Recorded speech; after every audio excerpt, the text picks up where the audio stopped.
নমস্কাৰ, মই কৃষ্ণপ্ৰিয়া। আপোনালোক সকলোকে মোৰ ইউটিউব চেনেল আলফুললৈ পুনৰবাৰ স্বাগতম জনাইছোঁ। আৰু আজি মই বনাবলৈ লৈছোঁ পেঠা ছাগলীৰ মাংস অমিতাৰ সৈতে। আহকচোন চাওঁ মই কেনেকৈনো বনাওঁ। ভিডিঅ'টো শেষলৈকে চাব আৰু কেনেকুৱা লাগিলে মোক জনাব। ইয়াৰ বাবে বস্তুখিনি মই ৰেডি কৰি ল'লোঁ। একেবাৰে কম মছলা ব্যৱহাৰ কৰিছোঁ মই। ইয়াতে মই 2 দালচেনি লৈছোঁ, একেবাৰে কম ৰেড চিলি পাউডাৰ, ইয়াত চিকেন মছলা লৈছোঁ, জিৰা গুড়ি লৈছোঁ আৰু ধনিয়া গুড়ি লৈছোঁ। এয়া মই অমিতাখিনি পিহনাৰে পিচি ল'লোঁ। এতিয়া মছলাখিনি মাংসখিনিৰ সৈতে ভালদৰে মিহলি কৰি ল'লোঁ।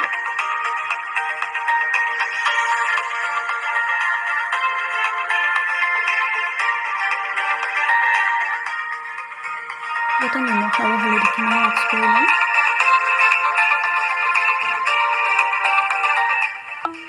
আনফালে ইয়াতে মই কেৰাহীখন গৰম হ'বলৈ দিছোঁ। কেৰাহী গৰম হৈ গ'ল আৰু এতিয়া ইয়াতে তেল দি দিলোঁ মই।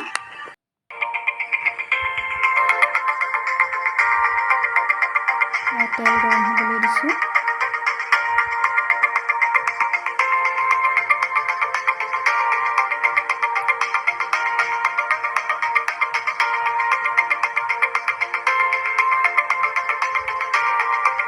এতিয়া মোৰ তেল গৰম হৈ গ'ল। ইয়াতে 2টা মিডিয়াম চাইজৰ পিঁয়াজ মই কাটি ৰাখিছিলোঁ, তাতে দি দিলোঁ এয়া।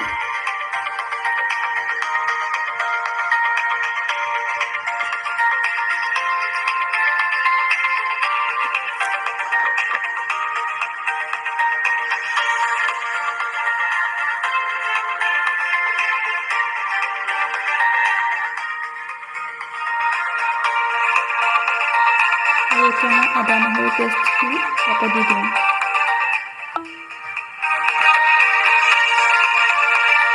কেঁচা গোন্ধটো যোৱালৈকে মই এইখিনি ভালদৰে ভাজি থাকিম।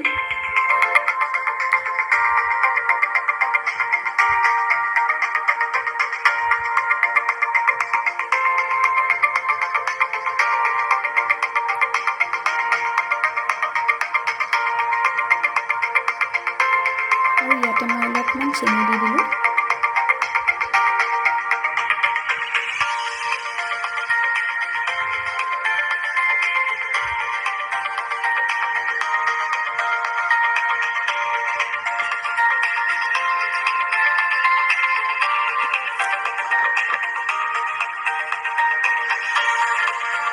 এনেদৰে 5 মিনিটমান সময় ভজাৰ পিছত ইয়াতে মই 2 তেজপাত দি দিলোঁ।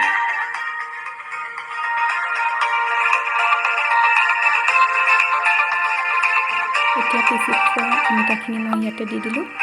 এইখিনিৰ সৈতে মই ভালদৰে ভাজিম অলপ সময়।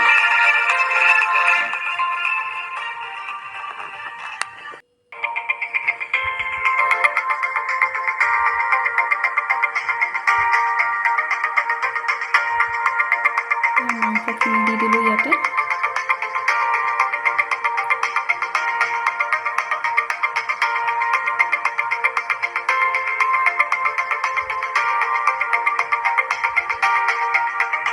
এতিয়া 10 মিনিটমান সময়ৰ বাবে মই ঢাকি ৰাখিম। ইয়াতে আৰু অলপমান মই ৰেড চিলি পাউডাৰ দি দিছোঁ।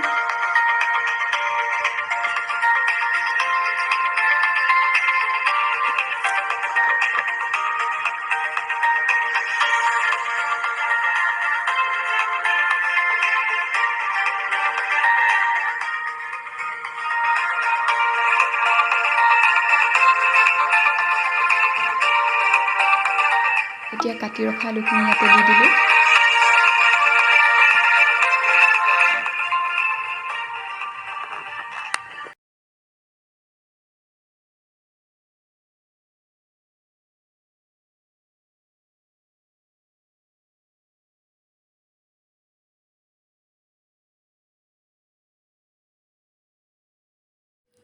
এইখিনি মই এতিয়া লৰাই দিছোঁ লাগি নধৰিবৰ বাবে।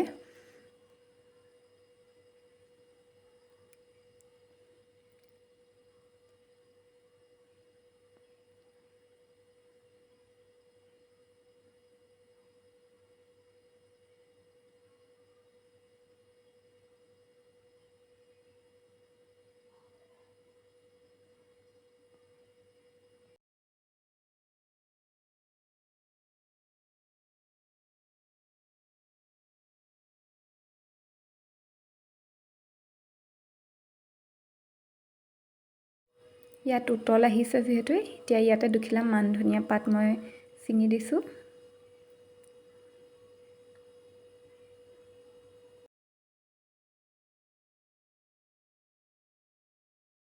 এইখিনিতে এটা কথা কৈ থ'ম, যিসকলে মোৰ চেনেলটো নতুনকৈ চাইছে বা মোৰ ভিডিঅ' প্ৰথমবাৰৰ বাবে চাইছে তেওঁলোকে মোৰ চেনেলটো ছাবস্ক্ৰাইব কৰি ৰাখিব আৰু যদি ভাল লাগে লাইক আৰু শ্বেয়াৰ কৰি দিব মোৰ ভিডিঅ'বোৰ।